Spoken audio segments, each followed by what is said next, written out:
नमस्कार. अर्चनाच फार्म फूडमध्ये तुमचं मनापासून स्वागत आहे. मी तुम्हाला महाराष्ट्र आवडते सगळ्यांना आषाढ महिन्यात आणि बेंदूर सणांसाठी करणारी रेसिपी पौष्टिक आणि पारंपरिक पद्धतीने तुम्हाला ही रेसिपी करून दाखवणार आहे. कमी तेलकट होणारी आणि एकदम छान असं चविष्ट लागणारी, पावसाळ्यात तर एकदम मस्त लागते चहासोबत खायला. आपण ही रेसिपी करून बघूया. तुम्ही बघू शकताय एकदम खुसखुशीत झाले. तीळ तीळ आणि खसखस लावून एकदम मस्त आपण हे रेसिपी करणार आहे. आता एक वाटी मी इथे गूळ घेतला आहे. ज्या वाटीने आपण गूळ घेतला आहे त्याच वाटीने आपलं पीठ सगळं साहित्य घ्यायचं आहे. आता हे आपण गूळ हे इथं पाऊण वाटी मी पाणी वापरले. आता हे गूळ आपण अर्धा तास आपण भिजत ठेवायचा आहे. त्यामुळे आपला गॅस कमी बचत होते गॅसची. आता आपण गॅस ऑन करूया आपण आणि छान असं वितळून द्यायचं आहे आपल्याला. नुसतं पाक करायचा नाही, आपल्याला नुसतं गूळ वितळायचा आहे. आणि आपण आता हे थंड करण्यासाठी ठेवूया. आता कणिक घ्यायची आपल्या मळायला. इथं गव्हाचं पीठ 2.5 वाटी मी गव्हाचं पीठ घेतले. चिमणभर मीठ घालायचं आहे. ज्या वाटीने आपण गूळ घेतलाय त्याच वाटीनं सगळं पीठ घ्यायचं आहे. बडीशेप घेतले इथं, कच्ची बडीशेप तुम्ही पुडीसुद्धा करू शकता. सुंठ पावडर आणि वेलची पूड घेतली आहे 2 चमचे. तीळ छान मस्त खमंग लागतात. आता इथे खळ करून घ्यायचे आहे. अर्धी वाटी बेसन पीठ घ्यायचं आहे. इथं मी चमचा वापरला आहे, पळी चमचा 1 चमचा घेतलेला आहे. इथं या ठिकाणी गरासुद्धा हे करतात, पण आपण पारंपरिक पद्धती करतो त्यामुळं गरा वापरत नाही मी इथे. तर मी वाटींचा किंवा मी इथं चमच्याचा वापर केला आहे. आता छान असं मिसळून घेऊया हे. आता आपण हे मोहन करणार आहोत तेलाचं आणि तुपाचं. हे 2 चमचे तेल घेतले आणि 2 चमचे तूप घेतले. तर छान गरम करून घ्यायचं आहे. तर छान असं पिठामध्ये ॲड करायचं आहे. चमच्याच्या साहाय्याने एकत्र करायचं आहे सगळं. तळ हाताच्या साहाय्याने आपल्याला सगळ्या पिठामध्ये मोहन ॲड करायचं आहे. त्यामुळे छान आपले बडीशेप ते आता तुम्ही बघू शकताय पिठाचा छान असा गोळा होतोय. मोहन एकदम मस्त परफेक्ट मोहन पडले. आता आपण छान असं पिठामध्ये सगळं आता पीठ आपलं छान झालेलं आहे. मोहन सगळीकडे पिठाला लागलेलं आहे आपल्या. आता आपण ह्यामध्ये गुळाचं पाणी ॲड करणार आहोत. एक्स्ट्रा पाणी घ्यायचं नाही.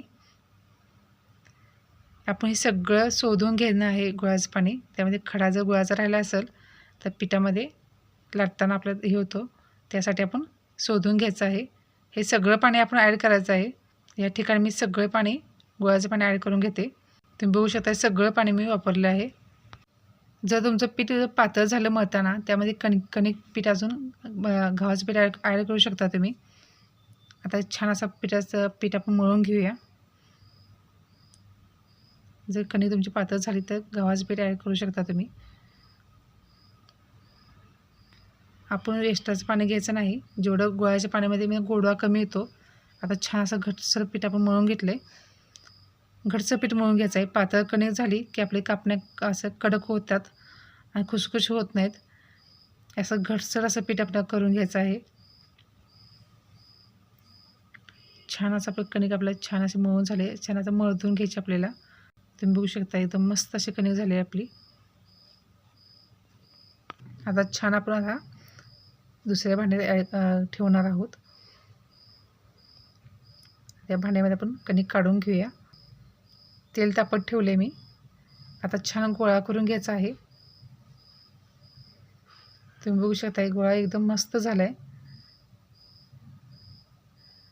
आणि असा पीठ जर आपलं पीठ छान झालं की आपल्याला एक्स्ट्रा पीठ लावता येत नाही. म्हणजे कोरडं पीठ लावता येत नाही, चिटकत नाही पोळपाट्याला. त्यावेळी समजायचं आपलं पीठ छान झाले. जर तुमचं पीठ चिटकत असेल तर जरासं लाटण्याला पीठ लावून असं या पद्धतीने लाटू शकता. तर छान अशी चपातीसारखं लाटून घ्यायचं आहे. जास्त पातळ नाही करायची, जाडसर ठेवायची जराशी. आता ह्यावरती आपण खसखस लावून घ्यायची आहे. छान असं कडाकोऱ्याला खसखस लावायची. छान असं मस्त म्हणजे छान खमंग असे लागते. कडाकोरा छान अशा हे करून घ्यायच्यात, एकसारख्या करून घ्यायच्यात. पाठीमाग साईडला पण खसखस लावायची. या ठिकाणी खसखस आणि तीळ लावायचं आहे. छान लागतो तीळ आणि खसखसानं, एकदम चविष्ट छान लागते. पाटपूट तीळ आणि खसखस लावायची. आता छान आपली चपाती लाटून झाली आहे.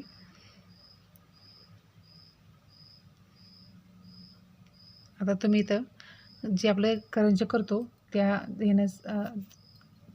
ह्याने कट करायचे आहे, किंवा उलटनंच तुम्ही कट करू शकता.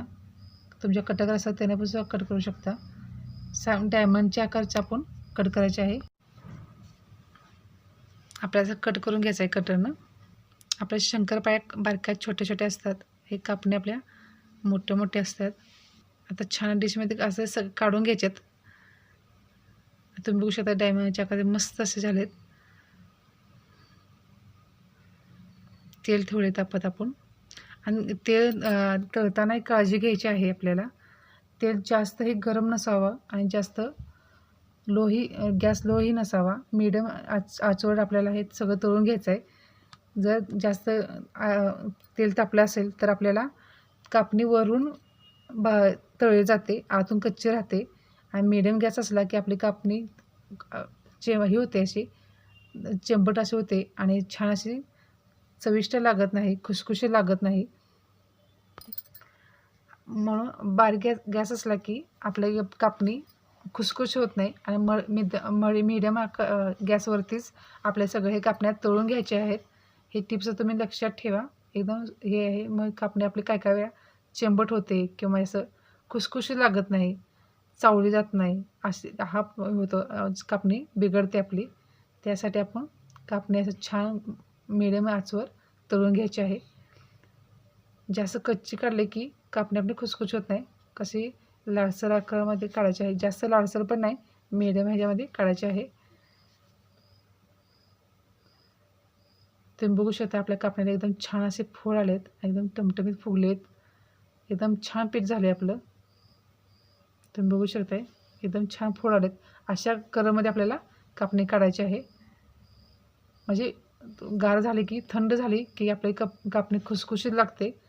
चॉकलेटी रंगावर काढल्यानंतर ते आपले थंड झाले की कापणी छान खुसखुशीत लागते. आता आपण अशा प्रकारे सगळे कापण्या काढून घेऊया. तुम्ही बघू शकता एकदम छान असे फोड आपल्या कापण्याला आलेत, आणि तीळ आणि खसखस एकदम मस्त असे छान दिसते. अशामध्ये आपण आता साईडला काढून घेऊया आपण. एकदम असं मस्त आवाज कुरकुरीत झालेत. आता हे सगळे आपण कापण्या तळून घेणार आहोत. अशा पद्धतीने सगळे कापण्या आपण तळून घ्यायचे. एकदम छान असे आपल्या कापण्याचे फोड आलेत, मस्त कापण्या झालेत आपल्यात. आजीची आठवण करून देणारी ही कापणी मस्त लागते, एकदम छान अशी. पारंपरिक पद्धती तुम्ही नक्की ट्राय करा. आपण हे सगळे आता काढून घेऊया.